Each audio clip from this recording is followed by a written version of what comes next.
Assalamualaikum warahmatullahi wabarakatuh. Salam dan bahagia Bapak Ibu semuanya. Lewat video ini kami menyampaikan tugas koneksi antar materi 1.3.A.8. Yang pertama adalah materi 1.1 tentang filosofi KHD. Di antaranya adalah pendidikan yang memerdekakan. Pada tahun 22 itu berdirinya Taman Siswa. Pada tahun 1945 tepatnya tanggal 17 Agustus Indonesia merdeka. Ini bukti nyata bahwa pendidikan yang dicanangkan oleh KHD itu benar-benar menjadi memerdekakan Indonesia. Yang kedua tentang filosofi, guru adalah petani, anak adalah bibit. Jadi guru di sini ini seperti petani, dia mengolah tanahnya, dia menyiapkan bibitnya dan sebagainya, dia mengolah bibitnya. Guru juga sama, berarti dia harus tahu anaknya seperti apa, dia harus tahu kebutuhan anaknya. Seorang petani harus tahu ini bibit jagung apa bibit padi, begitu. Jadi cara ngolahnya juga beda. Lanjut, kodrat alam dan kodrat zaman. Kita di alam Indonesia beda lagi dengan yang ada di alam Eropa atau alam salju. Zamannya yang dulu pramuka, ini bentuknya sangat sederhana sekali. Kita sudah mulai gambarnya aja sudah beda. Dulu hitam putih, sekarang sudah mulai berwarna. Berikutnya lagi tentang zaman dulu, komputernya visinya besar, sekarang sudah mulai tipis-tipis, sudah muncul lagi namanya laptop, Android dan sebagainya. Budi pekerti itu tekanan yang disampaikan oleh Pak Ki Hajar Dewantara. Budi pekerti melatih anak untuk memiliki kesadaran diri yang utuh, untuk menjadi dirinya, kemerdekaan diri dan kemerdekaan orang lain. Ini contoh budi pekerti, unggah-ungguh cara Jawa ini begitu. Membangun karakter itu yang terpenting, kata KHD. Berikutnya lagi kita menghamba pada sang anak. Ini bukan berarti kita menghamba seperti hamba sahaya, bukan, tapi minimal kita harus tahu anak itu kebutuhannya apa, anak itu butuh apa, cara mengajarnya seperti apa. Itu yang kita pikirkan. Kita mengajar harus tahu kondisi anaknya, tidak asal kita bilang seperti itu. Poinnya adalah kita 1.1 menghamba pada sang anak. Materi 1.2 nilai dan peran guru penggerak. Di sini kita belajar tentang sistem kerja otak. Ada otak manusia, otak primata, otak mamalia, otak reptil. Otak mamalia dan reptil ini energinya sedikit, tidak begitu dibutuhkan seperti gambar yang ada di samping ini.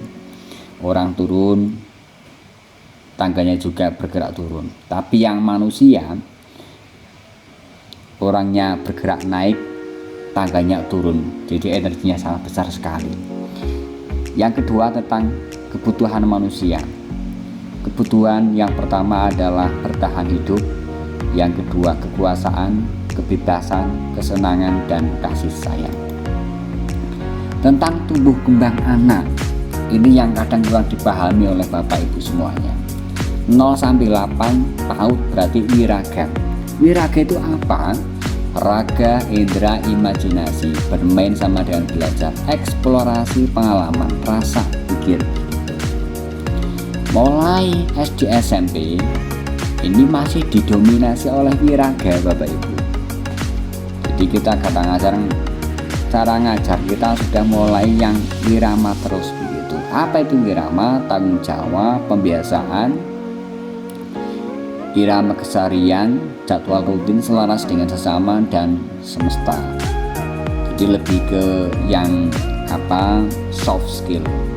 Kalau wiraga berarti hard skill. Pada materi 1.2 kita juga belajar tentang diagram gunung es. Apa maksudnya? di atas ini yang muncul sedikit, tapi yang di bawah ini munculnya banyak banget, panjang sekali. Kalau diprosentasenya 88%, yang atas 12%. Luar biasa Bapak Ibu. Yang di bawah itu apa? Di antaranya adalah pembiasaan, kontinuitas. Benar-benar di sini dibangun dalamnya terlebih dahulu agar apa muncul itu. Jadi kalau dalamnya sudah mulai menancap yang banyak, insya Allah nanti muncul ke permukaannya juga mulai banyak.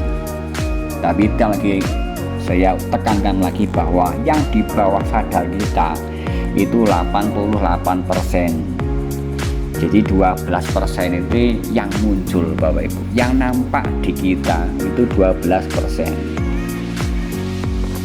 Jadi kalau sikap kita sudah baik dengan orang, berarti agamanya, filosofinya, kebiasaan habitnya ini sudah di atas 88% yang dilakukan oleh kita. Nilai dan peran guru penggerak. Nilai apa Bapak Ibu? Yang pertama adalah berpihak pada murid, yang kedua reflektif, berikutnya lagi kolaboratif, inovatif, mandiri, lagi-lagi Bapak Ibu berpihak pada murid. Kita harus tahu tentang kebutuhan murid seperti apa. Perannya apa Bapak Ibu? Kita perannya yang pertama adalah pemimpin pembelajaran, coach bagi guru lain, mendorong kolaborasi, mewujudkan kepemimpinan murid, penggerak komunitas praktisi, menggerakkan lingkaran pengaruh. Ini Bapak Ibu begitu sulitnya kita menggerakkan atau mempengaruhi orang lain. Kita harus sadar Bapak Ibu bahwa kita ada lingkungan yang paling besar, masyarakat. Di dalam masyarakat ada namanya institusi kita, sekolah kita. Di dalam sekolah kita ada orang lain. Lah kita termasuk di diri kita itu mulai. Ini diri kita kalau nggak kuat-kuat nggak bisa menjadikan lingkaran pengaruh ini maksimal. Lingkaran pengaruh berubah menjadi lingkaran kepedulian, bertambah lagi menjadi lingkaran perhatian. Ini luar biasa. Memang perlu perjuangan Bapak Ibu.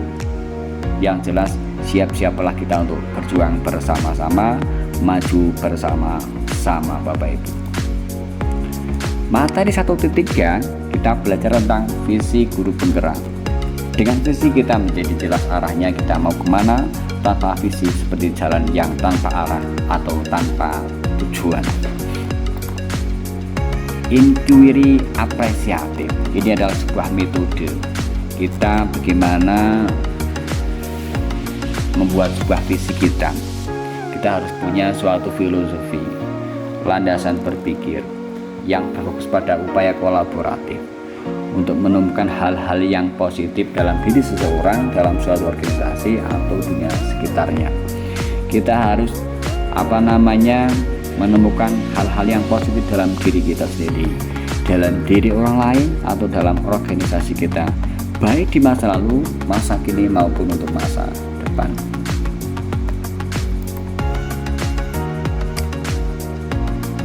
Oke, Bapak Ibu, pada 1.3 ini kita belajar memimpin dan mengelola perubahan yang positif. Ulangi lagi, memimpin dan mengelola perubahan yang positif. Memimpin yang pertama adalah memimpin perubahan yang positif. Kita harus berpikir yang strategis, menjadikan sekolah yang rumah yang aman, nyaman, bermakna bagi murid. Kita harus memahami dan mendorong perubahan sebuah sekolah. CGP harus terus berlatih mengolah diri sendiri sambil terus berupaya menggerakkan orang lain yang berada di lingkungan pengaruh kita. Inquiry apresiatif sebagai paradigma. Menurut Drucker bahwa kepemimpinan dan manajemen adalah keabadian. Selama-lamanya Bapak Ibu, tanpa henti. Seorang pemimpin bertugas menyelaraskan kekuatan yang dimiliki organisasi. Caranya adalah dengan mengupayakan agar kelemahan suatu sistem dalam organisasi tidak menjadi penghalang. Lah ini Bapak Ibu, kita kadang-kadang ada kelemahan, wah itu penghalangnya. bukan yang kita cari. Jadi Bapak Ibu mulai fokuslah, karena semua aspek dalam organisasi fokus pada penyelarasan kekuatan. Bapak Ibu, mengelola perubahan yang positif, inquiry apresiatif sebagai pendekatan manajemen bagja. Bapak Ibu yang kami hormati, ini ada gambar tulisan yang pertama warna merah. Nah ini yang merah itu apa? Yang sering kita ajukan ke anak-anak kita. Mengapa capaian hasil belajar siswa keterendah? Apa yang membuat rencana kegiatan sekolah tidak berjalan lancar dan sebagainya. Motivasi untuk melakukan perubahan tentu akan berangsur menurun jika diskusi diarahkan pada permasalahan. Suasana psikologis yang terbangun itu akan berbeda jika pertanyaan diawali dengan perubahan yang positif seperti yang di sebelah kiri. Yang jarang ditanyakan adalah hal-hal baik apa yang pernah dicapai murid di kelas. Apa pelajaran menarik yang dapat dipetik dari setiap murid di kelas. Ulangi lagi, hal-hal yang baik apa yang pernah dicapai murid di dalam kelas. Apa pelajaran menarik yang dapat dipetik dari setiap guru di kelas. Bagaimana mengembangkan praktek baik setiap guru untuk dipertahankan sebagai budaya sekolah.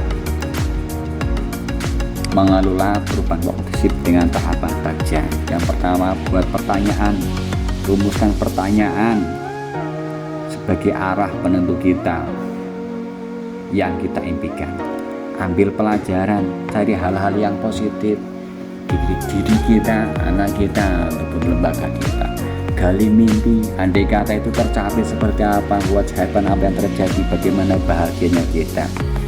Jabarkan rencana, kita harus merencanakan, kita diskusikan kepada siapa, atau eksekusi, tentukan yang terlibat siapa di situ, ajak semua orang biar terlibat, biar ambil bagian untuk mengelola perubahan yang positif. Proses inquiry dalam bagja Bapak Ibu, ini gambarnya tidak lingkaran, tapi sebenarnya saya pikir-pikir adalah ada lingkaran. Kita diawali dengan namanya filosofi nilai-nilai, profil pelajar Pancasila, prakarsa perubahan. Kita menyusun pertanyaan dan tindakan yang dilakukan. Ke B, menjalankan tindakan yang perlu dilakukan, pertanyaan disampaikan menuju ke A. Apa itu A? Ambil pelajaran. Berikutnya lagi ke G, gali mimpi, merevisi, mengkonfirmasi pertanyaan dan tindakan yang sudah dibuat dengan hasil temuan, dialog, diskusi, tahap demi tahap. Dijabarkan sana. A, atur, eksekusi, rencana, dokumen resmi prakarsa, program kolaboratif, dimonitoring, evaluasi, filosofi lagi, terus begitu Bapak Ibu, kita muter-muter di sini. Iya, emang seperti itu Bapak Ibu, siklus terus. Mesti ada kekurangan yang harus kita perbaiki sama-sama. Apa koneksinya Bapak Ibu? Setelah kita belajar 1, 1, 1, 2, 1, 3, 1, filosofis KHD juga ini. Siapa itu murid ya? Kita berpihak pada murid, kita menghamba pada murid. 1.2, kita kenali anak lebih dulu, lebih dekat ya. Muridnya mau kemana, bakatnya apa tadi ya, kita belajar tentang otak, kebutuhan anak dan sebagainya. 1.3, Bapak Ibu, kita fokus bangun visi yang berpihak pada murid ya. Visi kita harus bukan berpihak pada siapa saja, kuncinya murid lagi. Dari ketiga-tiganya semuanya adalah fokus ke murid Bapak Ibu. Visinya, mungkin visi saya ini bisa menggambarkan agar mungkin agak lucu, tapi harapan saya menjadi sebuah bisa diingat, yaitu apa? Terwujudnya peserta didik yang berbahagia, beriman dan bertakwa kepada Allah Subhanahu wa Ta'ala, berwawasan global, kritis, kreatif, mandiri, dan suka bergotong royong. Ini nampak bahagia, nampak dia beriman bertakwa, dia berwawasan global, dia pemikir yang kritis, kreatif, mandiri, dan suka bergotong royong. Ini beberapa imajinasi sehingga dia bisa tadi itu sesuai dengan kodrat zamannya. Demikian Bapak Ibu, semoga bermanfaat. Wassalamualaikum warahmatullahi wabarakatuh.